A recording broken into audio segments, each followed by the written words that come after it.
อยู่หน้าร้านข้าวจี่เลยพี่น้องข้าวจี่พี่น้องเดี๋ยวออกมาแล้วเราจะคิดแหวนซื้อข้าวจี่ไปหลอกเบิ่งตลาดเต้าพี่น้องมีอย่างขาย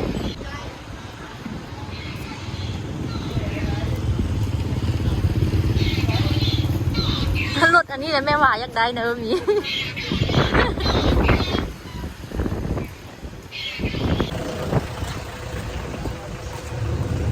สบายดีเด้อพี่น้องมาหลอดตลาดนี่พี่น้องเลยเป็ดไก่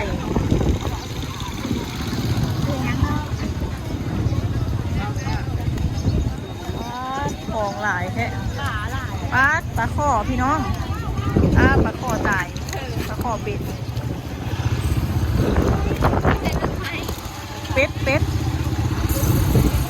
กระเทียมหัวหอมต้มน้องต้มเกี๊ยวไข่นี่นะโตเกียวไข่ห่านหน่วยเท่าไหร่หน่วย50พี่น้องเบิ่งกันข้าวนี่นะข้าวใหม่ข้าวเหนียวใหม่เม็ดใหญ่ๆต้มเกี๊ยวข้าวไก่น้อยพี่น้องงามขนาดข้าวไก่น้อยนะโล30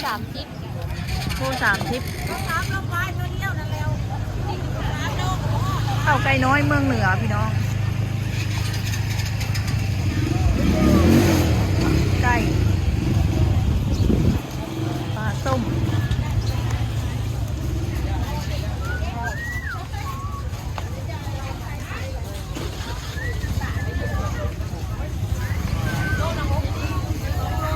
กบพี่น้องเฮ็ดหยัง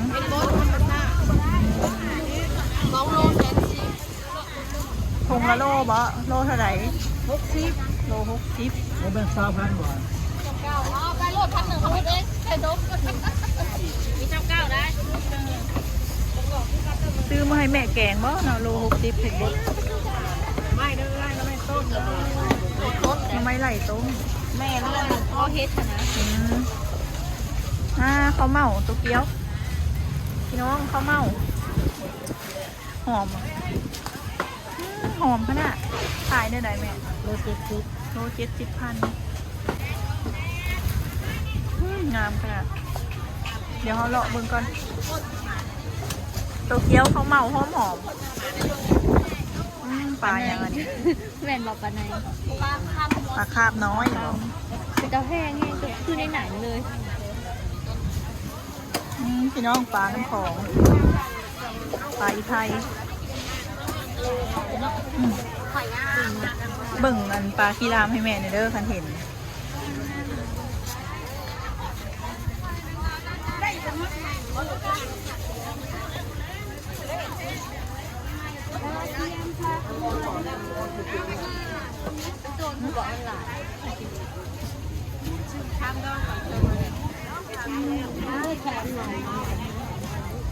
กระปูนาวาสนาคุณหอย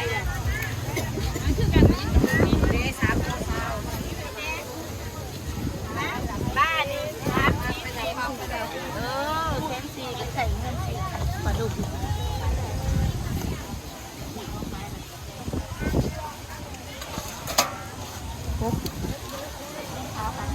ตลาดสวรรค์เนาะพี่น้องเลยเป็นแนวกินอาหารธรรมชาติหลายแห้งตลาดเจ้าสวรรค์ปูแดง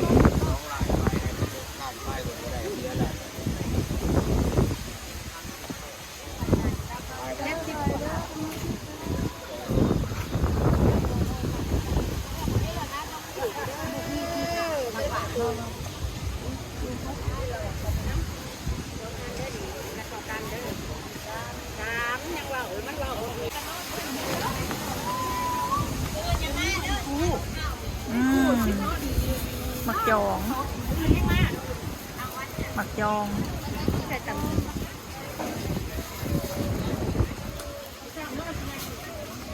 ตำแจ่ว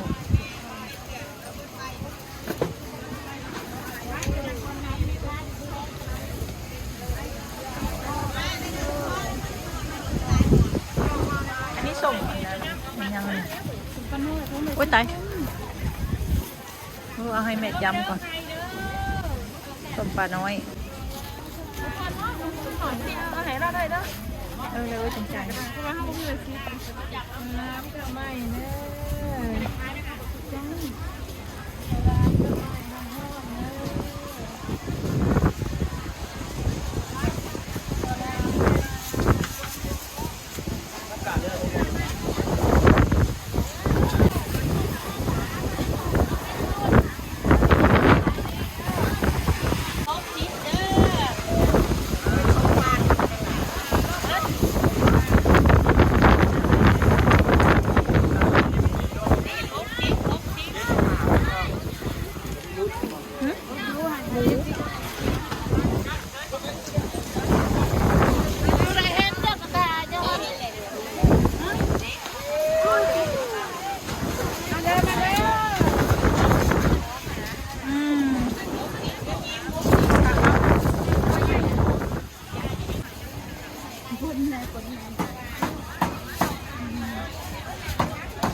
กุธานีนะใหญ่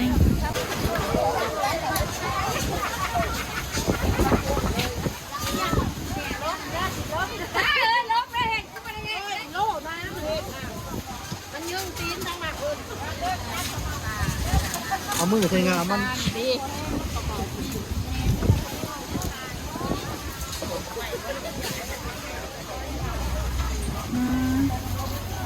ี่ยนใจเต็มแล้วอ่ะจะได้แบบนี้เอาสวยเลยสวยเท่าไหร่แต่ตอนแรกมันก็เต็มน้ำเต็มเนาะมาอีกมือ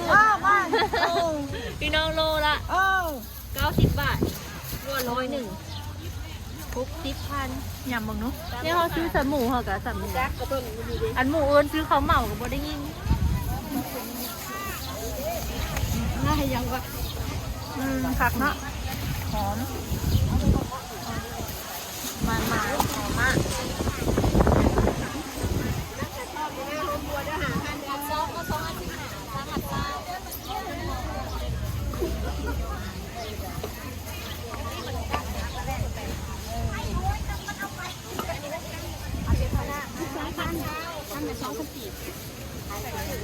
ใส่ไก่บ้านมาควรเฮ็ดหรือยาฮ้อนข้ามข้าวกับขายนี่มันน้อยเนี่ยโอ้ยมือแต่อาหารบ้านๆพี่น้องเอ้ยอย่างนี้กันน้อยใหญ่ข้าวกับ3 กล่องข้าวให้มือได้แถมเอายังไงนั่งบ่ได้ยินเนี่ยได้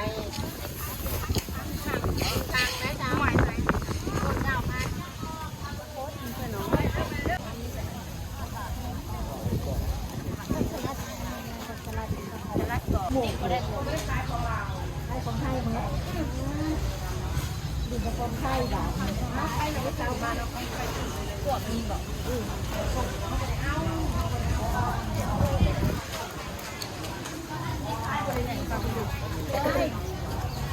พี่พุ่นถึกปากเลยแงะเยอะเลย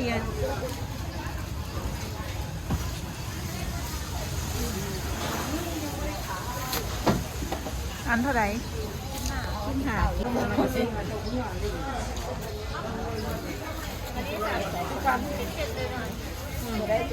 ็กนั้นมันหนังนองกับเด็กบ้านหัวใหญ่เดี๋ยวนี้แม่บอดี้เดี๋ยวนี้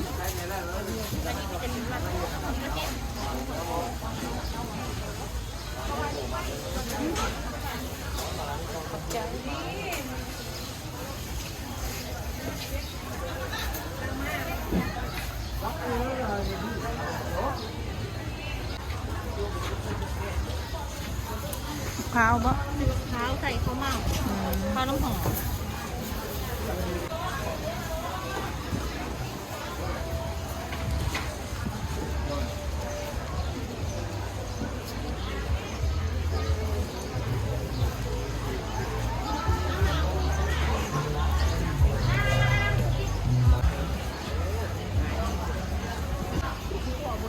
เต่ารัดใหญ่ขนาด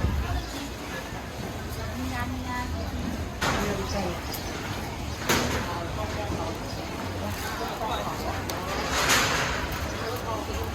ใจของเจ้าดี เป็นแดง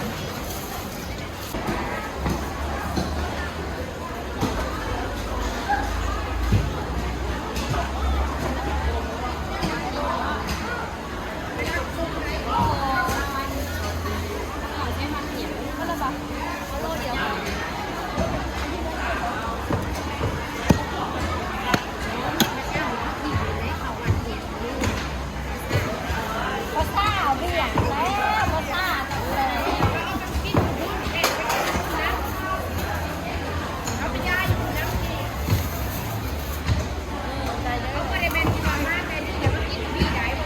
แล้วเลย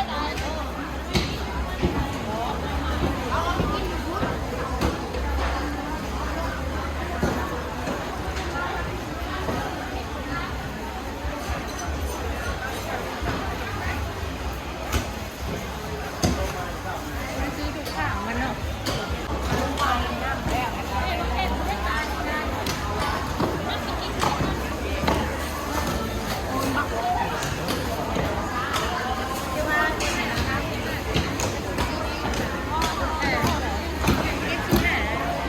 อันนี้บอกแม่นเลย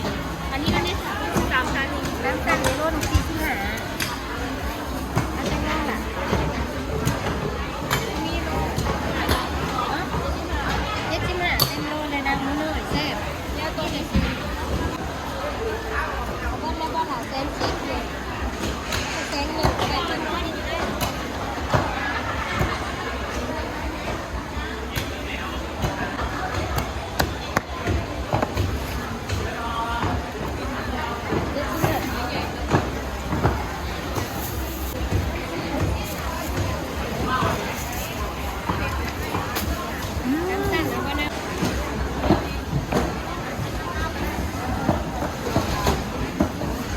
เพื่อเบี้ยงค่ะ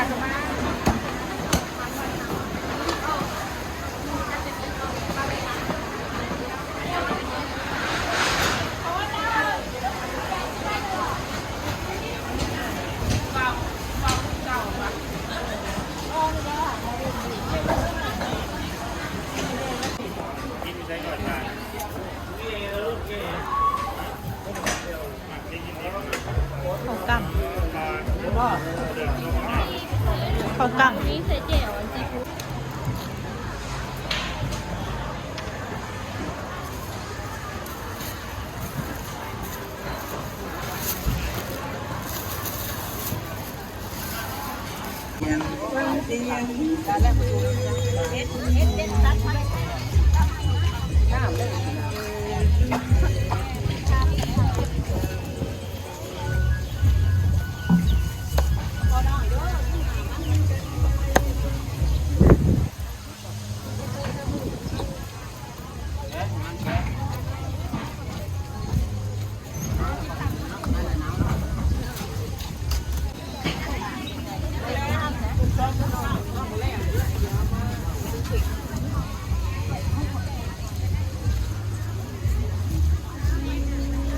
โอ้ธัญพืชเดี๋ยว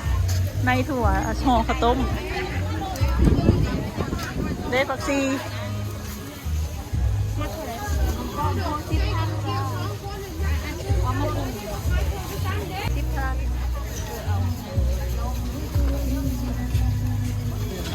เดี๋ยวนางมีหรอมั้ง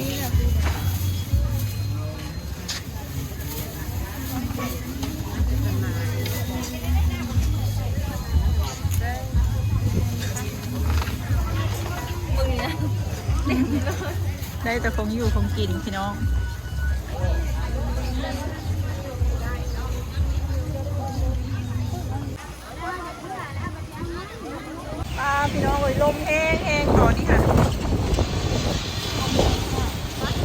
เต็มไม้เต็มมือพี่น้องหมดอยู่ของกินของใช้ มีแต่ของกินพี่น้อง มาไม่ได้เข้าตลาดมาดมแล้วเนาะนานแล้วเนาะโอ้ลมของกินหลายพี่น้องของบ้านๆอาหารบ้านๆเฮาอ่ะตลาดอันนี้แบบสุดยอดแฮง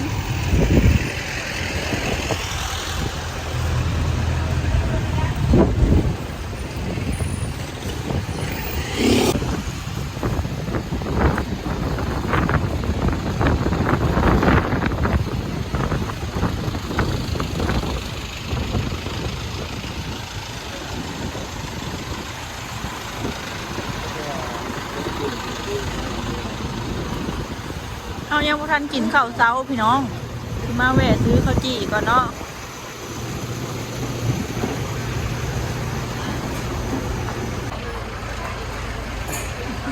รอคิว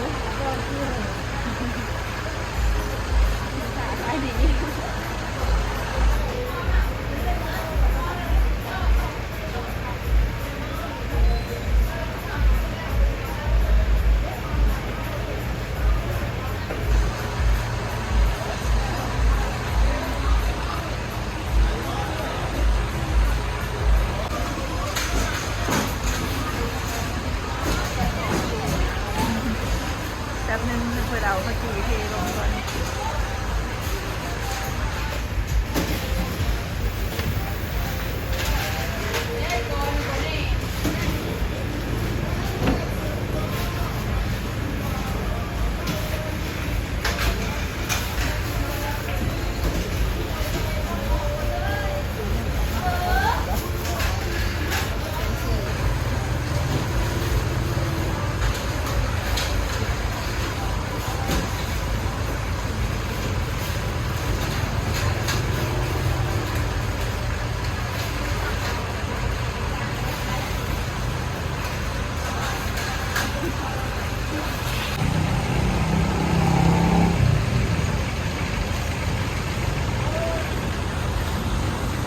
รอคิว